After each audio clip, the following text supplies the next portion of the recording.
موت سے پہلے فرشتے آ جاتے ہیں.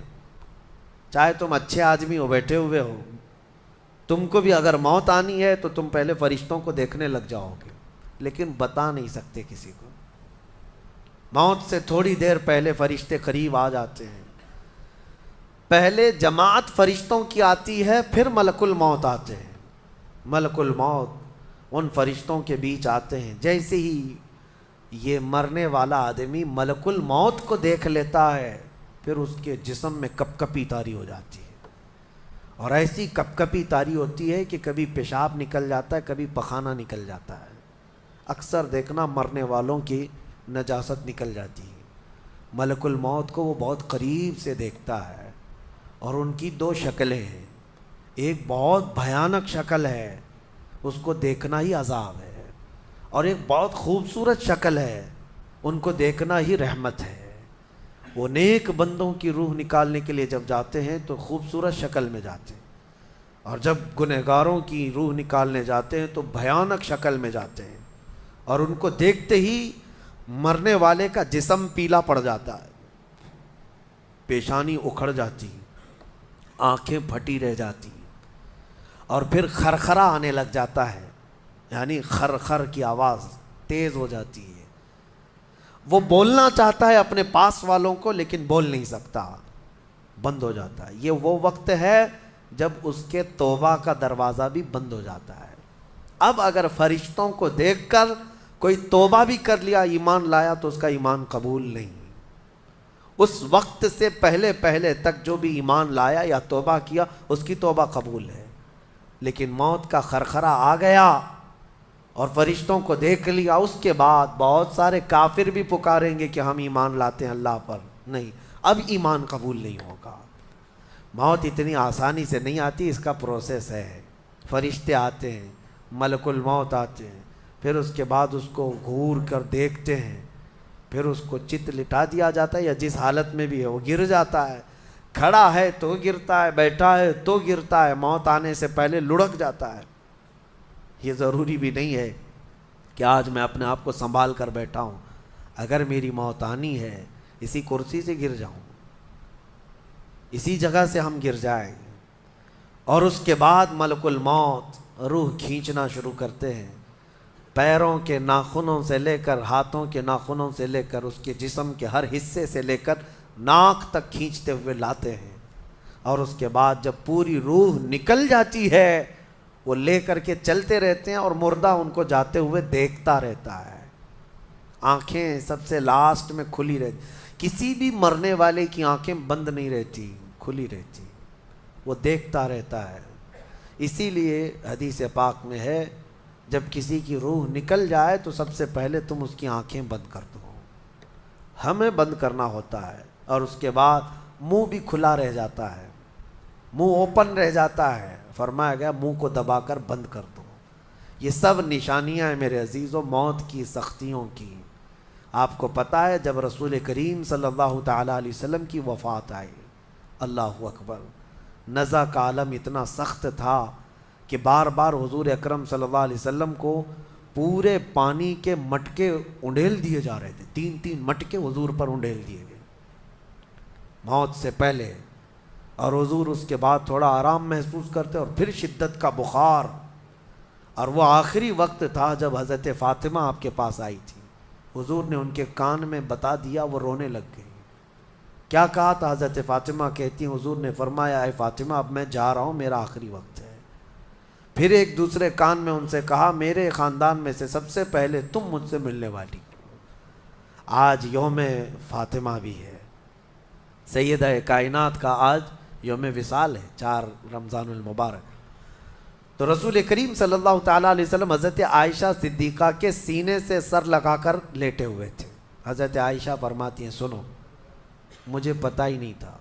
حضور حضرت عائشہ سے زیادہ محبت کرتے تھے، اسی لیے آخر وقت میں حضرت عائشہ کے ہی حجرے میں رہنے لگے، باقی دوسری بیویوں کیا نہیں جاتے. حضرت عائشہ کہتی میں حضور اکرم صلی اللہ تعالیٰ علیہ وسلم کو کبھی مسواک دے رہی، کبھی پانی کے چھڑکاؤ کر رہی. تھوڑی دیر کے بعد حضور اکرم صلی اللہ تعالیٰ علیہ وسلم لیٹے لیٹے اسی طرح رہ گئے۔ حضرت عائشہ کہتی ہے میرے سینے پر حضور کا سر تھا، وہ اتنا بھاری ہو گیا مجھے لگتا تھا کہ میری پسلیاں ٹوٹ جائیں گی۔ یہ حضرت عائشہ کہتی ہیں مجھے ایسا لگتا تھا کہ میری پسلیاں ٹوٹ جائیں گی۔ ہوا کیا تھا؟ حضرت عائشہ فرماتی ہیں دروازے پر جبرائیل امین آئے، روح نکلنے سے پہلے کی بات ہے۔ حضرت عائشہ فرماتی ہیں حضور کے پاس جبرائیل آخری بار آئے، وہ غمگین حالت میں آئے یا جس حالت میں ہو۔ حضرت رسول کریم صلی اللہ علیہ وسلم سے عرض کرنے لگے یا رسول اللہ، دروازے پر موت کا فرشتہ کھڑا ہے، آپ کی اجازت چاہتا ہے، اگر آپ اجازت دے دیں تو وہ آئے گا اور آپ کی روح پاک کو اللہ کے حضور لے جائے گا۔ اور یا رسول اللہ، آج سے پہلے اس فرشتے نے کسی سے اجازت نہیں لی اور قیامت تک کسی کی روح نکالنے کے لیے وہ اجازت لے گا بھی نہیں۔ یہ صرف رسول پاک کی خصوصیت تھی۔ حضور نے فرمایا آنے دو، ملک الموت آئے، اور جب حضور کی اجازت سے روح نکالی تو حضرت عائشہ کہتی ہیں اتنا بھاری ہو گیا تھا سر کہ مجھے لگتا تھا کہ میری پسلیاں ٹوٹ جائیں گی سینے کی۔ اور اس کے بعد حضرت عائشہ فرماتی ہیں میں نے حضور کے سر مبارک کو نیچے کی طرف کیا، مجھے پتہ بھی نہیں تھا کہ حضور کا انتقال ہوا۔ میں حضور اکرم صلی اللہ علیہ وسلم سے باتیں کرنے میں مصروف تھی، اسی میں حضرت ابوبکر صدیق حجرے میں آئے، پوچھا عائشہ کیا حال ہے حضور کا؟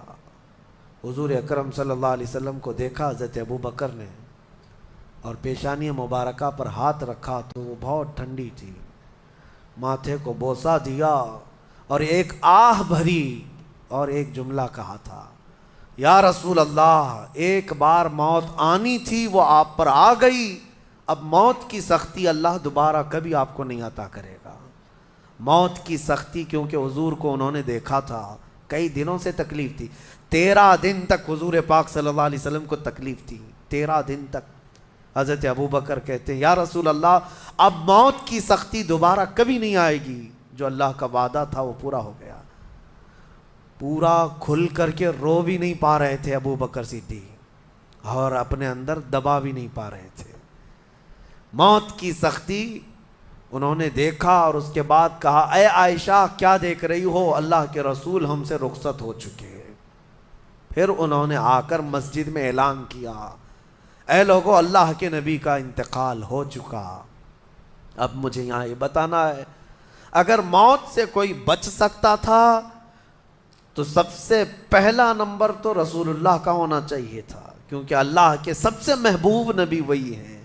جب رسول پاک صلی اللہ تعالیٰ علیہ وسلم کو بھی موت آئی تو میاں ہمارا اور تمہارا شمار نہیں، چاہے 100 سال زندگی مل جائے لیکن مرنا ضروری ہے۔ بہرحال یہ باتیں بڑی طویل ہو جائیں گی۔ موت کا تذکرہ اس لیے بھی میں زیادہ کرتا ہوں کہ حدیث پاک میں ہے مومنوں کو یہ تذکرہ کرو تاکہ ان کو گناہوں سے نفرت پیدا ہو جائے اور آخرت کے سفر کی تیاری وہ شروع کریں۔ اللہ کریم ہم سب کو دنیاوی خرافات سے محفوظ فرمائے، دنیا کی لذتوں سے اور یہ فانی خرافات میں مبتلا ہو کر آخرت بھولنے سے اللہ ہماری حفاظت فرمائے۔ مولا کریم جب ہماری موت آنے کو ہو تو ہماری زبانوں پر کلمہ طیبہ جاری فرما دے۔ رب ذوالجلال موت سے پہلے تیرے حبیب پاک کے چہرے کی زیارت نصیب فرما۔ اے کریم خدا، کیا ہی بہتر ہوتا، میں گنہگار ہوں اور بڑے مرتبوں کی خواہش، تو کریم ہے خدایا، تیری بندہ پروری ہے، کیا ہی بہتر ہوتا مولا کہ موت آئے تو رمضان کا مہینہ مل جائے، جمعۃ المبارکہ مل جائے۔ مولا تیرے وعدے کے مطابق ہم قبر کے عذابات اور سوالات سے محفوظ ہو جائیں۔ اے اللہ، آج کی اس تفسیر پاک میں تیری جلال و جبروت اور تیری عزت کا وسیلہ لیتے عرض کرتا ہوں، ہم میں سے جو رخصت ہو چکے ہیں، ہمارے آبا و اجداد، ہمارے باپ، ہماری مائیں، ہمارے رشتہ دار جو قبروں میں برسوں سے اب آرام کر رہے ہیں، اے اللہ تو اس رمضان کے صدقے ان کی مغفرت فرما دے۔ اے کریم خدا، ہمارے گھروں میں عید آ جاتی ہے، رمضان کے آتے ہی دسترخوان بھر جاتے ہیں، ہمارے گھروں میں خوشیاں دوبالا ہو جاتی ہیں، ہمیں نہیں معلوم قبروں والوں کے ساتھ کیا ہوتا ہے، ہمیں پتہ نہیں قبرستان میں ان کے ساتھ کس طرح کی راتیں ہیں اور کس طرح کے دن ہیں۔ اے کریم خدا، تجھے تیرے جلال و جبروت اور تیری عزت کی قسم، جو مومنین ہم سے رخصت ہوئے، ہمارا کسی بھی طرح کا ان سے تعلق رہا ہو، مولا اس عید سے پہلے ان کو جنتی خان نعمت عطا فرما دے۔ اے اللہ ان سب کو بھی رمضان کی بہاریں عطا فرما۔ تم جہاں کہیں پر بھی جاؤ موت تمہیں آ کر پکڑے گی۔ بروج مشیدہ کا مطلب ہوتا ہے بہت ہی پکے محل میں بھی اگر تم بیٹھ جاؤ، بہت مضبوط محل میں تم بیٹھ جاؤ، موت آنا ہے وہاں پر بھی آئے گی۔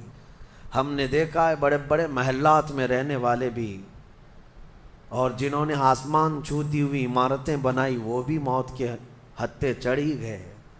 موت تو آنا ہے۔ آج ہمارا حال یہ ہوتا ہے کہ دنیا میں اس قدر مصروف ہو جاتے ہیں کہ موت کو بھول جاتے ہیں۔ تمہیں پتہ بھی ہے کہ اچانک آنے والی یہ موت بالکل مہلت نہیں دیتی، بالکل مہلت نہیں دیتی۔ آپ اگر آس پاس میں اپنی نظریں ڈالیں تو آپ کے دوستوں میں کئی جا چکے ہوں گے، جن کی عمر زیادہ نہیں تھی وہ جا چکے۔ موت کے لیے عمر کوئی متعین نہیں ہے کہ بڑھاپے میں آئے گی یا بیماری سے آئے گی۔ اچھے لوگوں کو بھی موت آ جاتی ہے، چلتے پھرتے لوگوں کا جنازہ آ جاتا ہے، کسی کے لیے بھی کوئی وقت معین نہیں۔ اور قرآن میں اللہ تعالیٰ یہ فرماتا ہے اگر بندہ موت سے بھاگنے کے لیے، جس کو کہتے ہیں پریکاشن لینا، کہیں جا کر کے محفوظ مقام پر چھپنے کی کوشش کرتا ہے، وہ آئے گی موت۔ بزرگوں نے ایک حکایت لکھی ہے کہ ایک بادشاہ کو نجومیوں نے بتایا تھا کہ فلاں دن تمہاری موت آنے والی ہے۔ نجومی ستاروں کا علم جاننے والے اٹکل پچھو سے کچھ نہ کچھ تو بتا دیتے تھے۔ تو اس بادشاہ کو نجومیوں نے جب دن بتایا، اس دن اس نے کیا کیا، ایک ایسا حجرہ، ایک کمرہ بنایا جس میں کوئی چیز آ ہی نہیں سکتی، کوئی چیز نہیں، صرف اس نے ایک سوراخ رکھا ہوا کے لیے، اور اس میں سے مچھر بھی نہ آ سکے، مکھی بھی نہ آ سکے۔ اس حجرے کے اندر وہ چلا گیا۔ وہ پورا دن اس کو تھا کہ میں موت کو چکما دے دوں گا۔ اور نجومیوں نے یہ بتایا تھا کہ بچھو کے ڈنک مارنے سے تمہاری موت آئے گی۔ اس نے کہا بس مجھے بچھو سے بچنا ہے، بچھو نہ آنے پائے ایسا میں پورا انتظام کر لوں گا۔ اس نے پورا ایک راؤنڈ شیپ کا کمرہ بنایا اور اس میں اندر بند ہو گیا۔ لیکن اس کی ایک کمزوری یہ تھی کہ اس کا گھوڑا تھا، بہت بے حد اس کو عزیز تھا، وہ گھوڑے کو چھوڑ کر کبھی رہتا نہیں تھا۔ اس نے کہا مجھے اور میرے گھوڑے کو بند کر دو، آج موت کا دن ہے، اگر آج کے دن میں نے موت کو چکما دے دیا تو پھر ہمیشہ کی زندگی ہے، ٹائم اگر ٹل گیا تو پھر موت نہیں آئے گی۔ تو وہ اس نیت سے وہ روم کے اندر بند ہو گیا اور لوگوں سے کہا کہ کوئی مجھے نہ دروازہ کھولے اور نہ کسی کے لیے دروازہ کھولے، پورا دن گزرنے دو۔ دن گزرتا رہا، شام کا وقت قریب آیا، اس کے ساتھ تھا اس کا گھوڑا اور وہ کوئی نہیں۔ اتفاق دیکھیں، اللہ رب العزت کی طرف سے جو سبب بننا ہے وہ بنے گا۔ اس کے گھوڑے کو بہت تیز چھینک آئی اور اس کی چھینک سے، اس کی ناک سے بچھو نکلا اور اس بادشاہ کو ڈنک مارا اور وہیں اس کی موت ہو گئی۔ اینما تکونوا یدرککم الموت، اللہ نے فرمایا تم جہاں کہیں رہو موت آ کر پکڑ لے گی۔ ہمارے علاقے میں ایک ڈاکٹر تھے، وہ کارڈیالوجی تھے، ہارٹ کے اسپیشلسٹ تھے، اور ان کے ہاتھ میں بہت سارے ڈاکٹرز پریکٹس کر کر کے بڑے ماہر بنے، ہارٹ کے اسپیشل ڈاکٹر۔ اور یہ اخبار میں بھی بات آئی تھی۔ اس ڈاکٹر کا حال یہ تھا کہ برسوں آپریشن اور سرجری کر کے لوگوں کے ہارٹ صحیح کیے یا بائی پاس کیے، لیکن اتفاق ایسا کہ ایک دن وہ لیب میں اندر ہاسپٹل کے لیبارٹری میں کام کر رہا ہے ڈاکٹر، اور اس کے ساتھ 4 اسسٹنٹ ڈاکٹر بھی ہیں اور نرسز بھی ہیں، سارے کہاں پر، لیب کے اندر، ساری مشینیں بھی موجود ہیں۔ اس ڈاکٹر کو وہیں پر ہارٹ اٹیک آیا، جو ہارٹ کا خود اسپیشلسٹ ہے، اور دوسرے ڈاکٹرز وہاں پر موجود بھی ہیں۔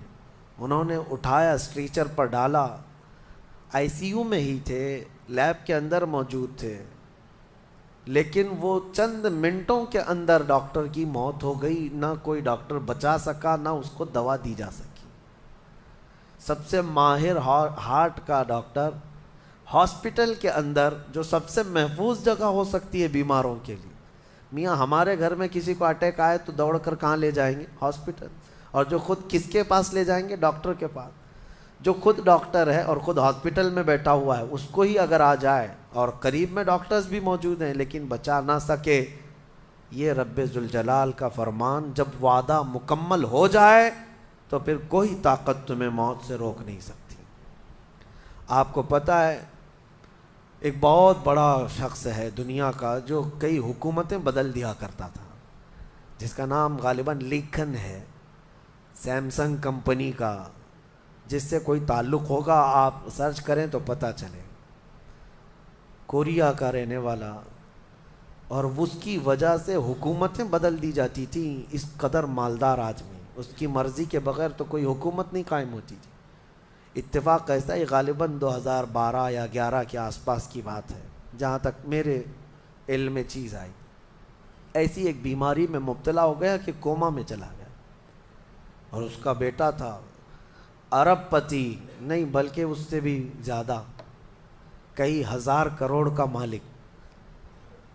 پوری دنیا بھر کے ڈاکٹرز کو بلایا گیا اس کو بستر سے اٹھانے کے لیے، لیکن کوئی ڈاکٹر نہیں اٹھا سکا۔ کروڑوں کی فیس لی ڈاکٹرز نے، ہر طرح کا علاج کیا، 4 سال تک وہ بستر پر لگا رہا، اس پر نہ جانے کتنی دولت خرچ ہوئی۔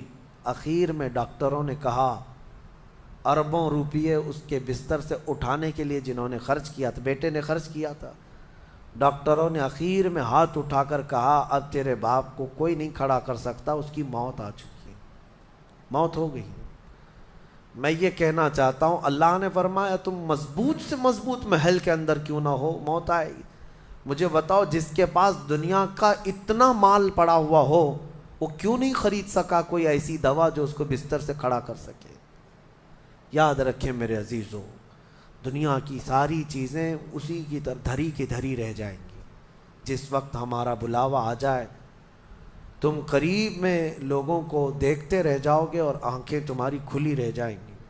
اسی لیے میرے آقا صلی اللہ علیہ وسلم خود فرماتے ہیں، میں ایک سجدے میں جاتا ہوں تو مجھے اس بات کا یقین نہیں ہوتا کہ دوسرے سجدے تک میں زندہ رہوں گا۔ یہ سید الانبیاء فرما رہے ہیں، رسول رحمت فرما رہے ہیں۔ اور جس طرح سے آج ہم اپنی موت کو بھول بیٹھے ہیں، گناہوں کی کثرت ہو جاتی ہے، نفس غالب آ جاتا ہے، عیاشیاں شروع ہو جاتی ہیں۔ موت کا خوف ایسا ہے کہ خود میرے آقا نے فرمایا، سب سے بہترین نصیحت کرنے والا تمہاری زندگی میں اگر کوئی ہے تو موت ہے۔ لوگوں کے جنازے دیکھو اور ان کی بے بسی دیکھو، ان کی مجبوری دیکھو، اور اس کے بعد تم بھی محسوس کرو کہ تمہارے ساتھ بھی یہی کیفیت ہوگی۔ وہ چھوٹی سی قبر، وہ چھوٹی سی ایک ایسی قبر جس میں نہ چٹائی، نہ تکیا، نہ اوڑھنا، نہ بچھونا، اور ہاتھ چوڑے کرو تو قبر کی دیواریں لگنے لگ جائے، ہاتھ اٹھاؤ تو اوپر کی تختیاں لگنے لگ جائیں۔ ممبئی والوں کو تو اور بھی چھوٹی قبر ملتی ہے، یہاں تو اتنی چھوٹی ہے کہ ٹیمپرری کھودی جاتی ہے کہ 6 مہینے بعد پھر نکال دینا ہے۔ میرے عزیزوں، اس ایک چھوٹی سی قبر کے اندر تمہیں برسوں بتانا ہے، برسوں بتانا ہے، اس جسم کے ساتھ وہیں سونا ہے۔ کبھی میں سوچتا ہوں، ہماری آنکھیں اگر بند ہو جائیں اور ہمیں پتہ چلے کہ باہر فلاں فلاں چیزیں ہو رہی ہیں اور ہم کھولنا چاہیں نہیں کھلتی تو بے چینی ہونے لگ جاتی ہے، گھبراہٹ سی ہونے لگتی ہے۔ قبر میں یہی حال ہوگا کہ تمہارے اطراف ہونے والے سارے معاملات تمہیں پتہ ہوں گے، حتیٰ کہ حضور فرماتے ہیں قبرستان میں چلنے والے کے پیروں کی آواز تک تم سنو گے۔ مردہ سنتا ہے، سلام تو دور کی بات ہے، پیروں کے چلنے کی آواز بھی سنتا ہے، اور جب سنتا ہے سارے معاملات لیکن آ نہیں سکتا باہر، کسی کو کچھ کہہ نہیں سکتا، بول نہیں سکتا۔ کیسی بے چینی ہوگی، وہ کیسی گھبراہٹ ہوگی۔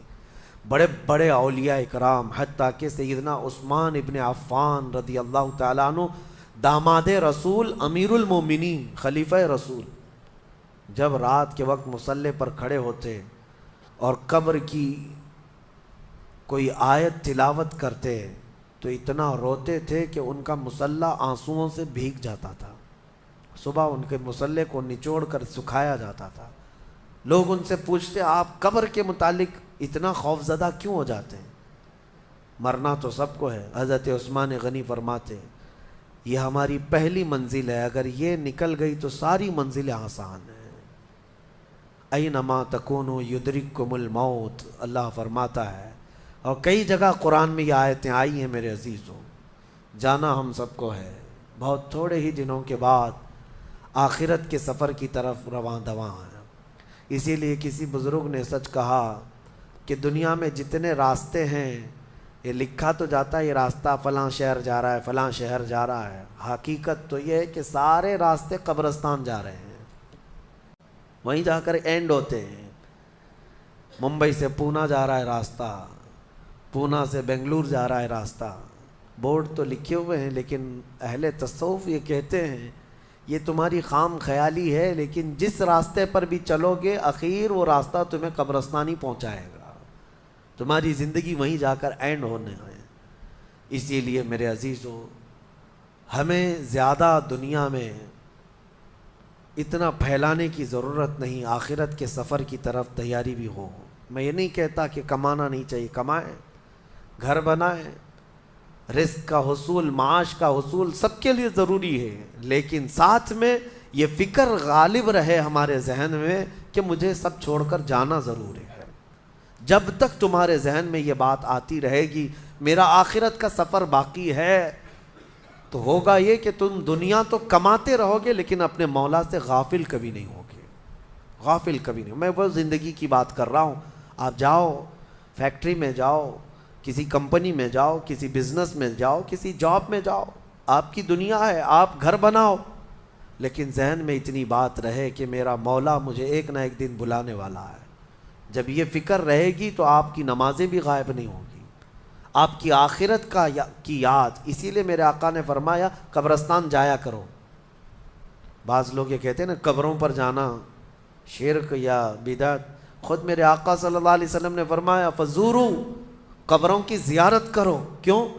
فإنها تذکر الآخرہ، اس لیے کہ وہ تمہیں آخرت کی یاد دلاتی ہیں. مولا علی کرم اللہ وجہہ الکریم قبرستان جاتے. حضرت سعید ابن مسیب ایک تابعی ہیں، حضرت علی کے ساتھ قبرستان گئے تھے. حضرت علی نے زور سے سلام کیا قبر والوں کو اور پھر پوچھا ہے قبروں والوں کیا حال ہے تمہارے؟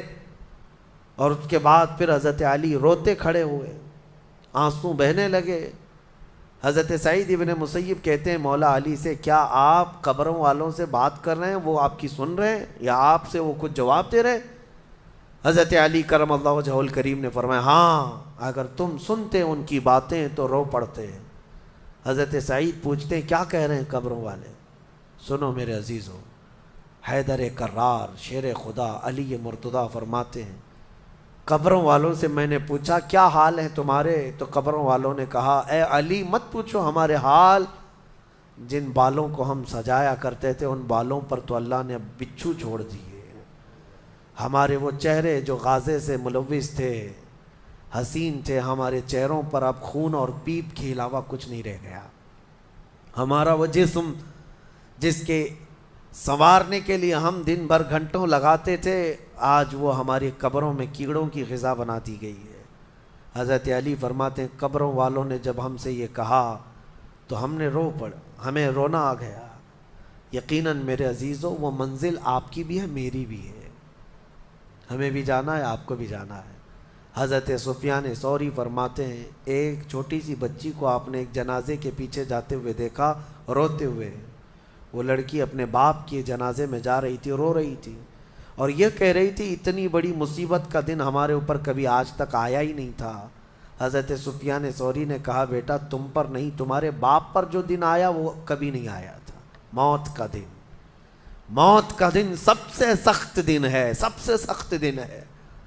موت کس طرح سے آتی ہے پتہ ہے؟ فرمایا گیا جیسے ریشم کے کپڑے کو کانٹوں کی جھاڑی پر ڈال دو اور کپڑا کھینچو، کپڑے کے تار تار نکلتے جائیں گے. فرمایا گیا ملک الموت روح نکالنے کے لیے جب آتے ہیں تو اسی طرح سے روح نکالتے رہتے ہیں انگلیوں سے، پیروں کی، ہاتھوں کی انگلیوں سے، ناخنوں سے روح نکلتی نکلتی آتی ہے، ایک ایک جوڑ سے روح نکلتی ہے، یہاں تک کہ ناک تک اس کو کھینچ کر کے لایا جاتا ہے۔ اور قرآن میں اللہ فرماتا ہے تم اگر دیکھو گے کہ روح کیسی نکالی جا رہی ہے، یضربون وجوہہم وادبارہم، فرشتے آتے ہیں پیٹھ پر، پیچھے مارتے ہیں، زور زور سے مارتے ہیں، اور پیشانیوں پر مارتے ہیں، اور یہ کہتے ہیں اے نکل جا روح۔ اللہ فرماتا ہے تم اگر دیکھو گے کہ فرشتے کس طرح روح نکالتے ہیں تو کانپ کر رہ جاؤ گے، مار مار کر کے روح کو نکالا جاتا ہے۔ اور یہ چھوٹا سا وقت نہیں ہے، ادھر جھٹکا لگا ادھر موت ہو گئی، لمبا پروسیس ہے، اس سے جو گزرتا ہے وہی بتا سکتا ہے۔ بعض لوگوں کو ایسا لگتا ہے زہر کھا لیا ابھی موت ہو گئی، سوسائڈ کر لیا ابھی موت ہو گئی۔ موت اتنی آسانی سے نہیں آتی، لمبا پروسیس ہے۔ کچھ عورتیں ایسی ہیں جو تم پر حرام کی گئی ہیں ہمیشہ ہمیش کے لیے، ان سے کبھی نکاح نہیں ہو سکتا۔ ان کا بیان ہے، وہ کون سی عورتیں ہیں؟ اللہ تعالیٰ فرماتا ہے حرمت علیکم امہاتکم و بناتکم و اخواتکم و عماتکم و خالاتکم، یہاں تک تمہارے اوپر تمہاری مائیں حرام ہیں، ماں سے کبھی نکاح نہیں کر سکتا، اور تمہاری بہنیں تمہارے لیے حرام ہیں، مائیں حرام ہیں، بہنیں حرام ہیں، بیٹیاں تمہارے اوپر حرام ہیں، اپنی بیٹی سے کوئی نکاح نہیں کر سکتا۔ تمہاری پھوپھیاں اور تمہاری خالائیں، یہ وہ جو ابد الآباد ہمیشہ ہمیش کے لیے تم پر حرام ہیں، ان کو محرم عورتیں کہا جاتا ہے، ان سے پردہ بھی نہیں ہے، باپ کا اپنی بیٹی سے نہیں ہے، بیٹے کا اپنی ماں سے نہیں ہے، اسی طرح بہن کا بھائی سے نہیں ہے، یہ محرم عورتیں ہیں جن سے نکاح کبھی نہیں ہو سکتا۔ اس کے علاوہ کچھ اور بھی ہیں، یہ 5 تو میں نے بتایا، ماں، بیٹی، بہن، پھوپھی اور خالہ، یہ 5 ہوئی۔ اب آگے رب تعالیٰ فرماتا وَأَخَوَاتُكُم مِّنَ الرَّضَاعَةِ، یعنی دودھ شریک بہن ہے، یعنی تمہارے ماں کا دودھ کوئی اور لڑکی پی ہے تو وہ تمہاری رضائی بہن ہو گئی، یا تم نے کسی خاتون کا دودھ پیا تھا اپنی ماں کے علاوہ، اپنی ماں کے علاوہ کسی اور کا دودھ پیے تھے، تو اس عورت کی جو بیٹی ہوگی وہ تمہاری رضائی بہن ہوگی، اس سے کبھی نکاح نہیں ہو سکتا۔ یہ رضائی بہن، دودھ شریک بہن اس کو کہا جاتا ہے۔ پھر 7ویں نمبر پر وہ امہات نسائکم، اور تمہاری بیویوں کی مائیں، یعنی ساس سے کبھی نکاح نہیں ہو سکتا، حتیٰ کہ اگر تمہاری بیوی کو تم نے طلاق دے دیا، ختم ہو گئی، یا پھر انتقال بھی ہو گیا بیوی کا، تب بھی اس بیوی کی ماں سے کبھی نکاح تمہارا جائز نہیں ہے، وہ ماں کے درجے میں ہو گئی، کیونکہ ماں اور بیٹی کو نکاح میں جمع کرنا جائز نہیں ہے۔ وَرَبَائِبُكُمُ اللَّاتِي فِي حُجُورِكُم مِّن نِّسَائِكُمُ اللَّاتِي دَخَلْتُم بِهِنَّ، یا پھر وہ لڑکی جو تمہاری خود کی تو نہیں ہے لیکن تمہاری بیوی کی لڑکی ہے، یعنی کسی اور شوہر سے ہوئی ہوگی، اس لڑکی کے ساتھ نکاح بھی تمہارا کبھی جائز نہیں ہوگا۔ اور پھر آگے 2 بہنوں کا ایک نکاح میں جمع کرنا، یہ بھی سخت حرام ہے، یعنی ایک عورت سے نکاح کیا تھا اور اسی عورت کی بہن سے دوبارہ ایک ہی نکاح میں شریک کر لیا، زندگی دونوں بہنوں کے ساتھ گزار رہا ہے، تو وہ سخت گناہ کبیرہ میں مبتلا ہے، حرام ہے، زنا ہے، نکاح ہوگا ہی نہیں، نکاح نہیں ہوگا۔ دوسری بہن کے ساتھ جو اس نے نکاح کیا وہ نکاح منعقد ہی نہیں ہوا، اس نے اس کے ساتھ زنا کیا۔ تو یہ عورتیں ذہن میں رہیں۔ بعض لوگ پھر ہم سے یہ بھی سوال کرتے ہیں چاچا کی بیٹی سے، ماموں کی بیٹی سے، پھوپھی کی بیٹی سے نکاح جائز ہے یا نہیں؟ تو ہندوؤں کے ہاں کچھ چیزیں اس طرح کی مانی جاتی ہیں کہ ان کے ہاں چاچا کی بیٹی سے نکاح نہیں ہوتا، لیکن اسلام میں ایسا نہیں ہے۔ صرف تمہاری سگی بہن سے نکاح جائز نہیں، باقی جو تمہارے کزنس ہیں، یعنی چاچا کی بیٹی، پھوپھی کی بیٹی، ماموں کی بیٹی، خالہ کی بیٹی، ان سب سے نکاح جائز ہے، ان سب سے نکاح جائز ہے۔ بسا اوقات ایسا بھی ہوتا ہے، میں آپ کو بتاؤں، مثال کے طور پر تمہارے ماموں کی نواسی ہے، آپ کے ماموں کی نواسی ہے، یعنی آپ کے ماموں کی بیٹی، ویسے دیکھا جائے تو رشتے میں تمہاری کیا لگتی ہے؟ وہ بھانجی، رشتے میں تمہاری بھانجی لگتی ہے۔ تو ظاہر سی بات ہے بہن کی بیٹی سے اور بھائی کی بیٹی سے بھی نکاح جائز نہیں ہے، سگی بھانجی اور سگی بھتیجی سے نکاح جائز نہیں۔ لیکن اگر اس طرح ماموں کی بیٹی بھانجی لگ رہی، اس سے نکاح جائز ہے۔ اسی طرح پھوپھی کی نواسی یا پوتی ہے، اس سے بھی تمہارا نکاح جائز ہے، وہ سگی بھانجی یا سگی بھتیجی نہیں ہے۔ تو یہ احکام مسلمانوں کو یاد ہونا چاہیے کہ کون سی عورتیں تمہارے لیے حلال ہیں اور کون سی عورتیں تمہارے لیے حرام ہیں۔ اب ان کے علاوہ جو عورتیں میں نے بتایا، یہاں جو عورتیں میں نے بتایا، ان عورتوں کے علاوہ جتنی بھی عورتیں ہیں جن سے نکاح تمہارا جائز ہے، ان سے پردہ بھی واجب ہے، یہ بات یاد رکھ لیں۔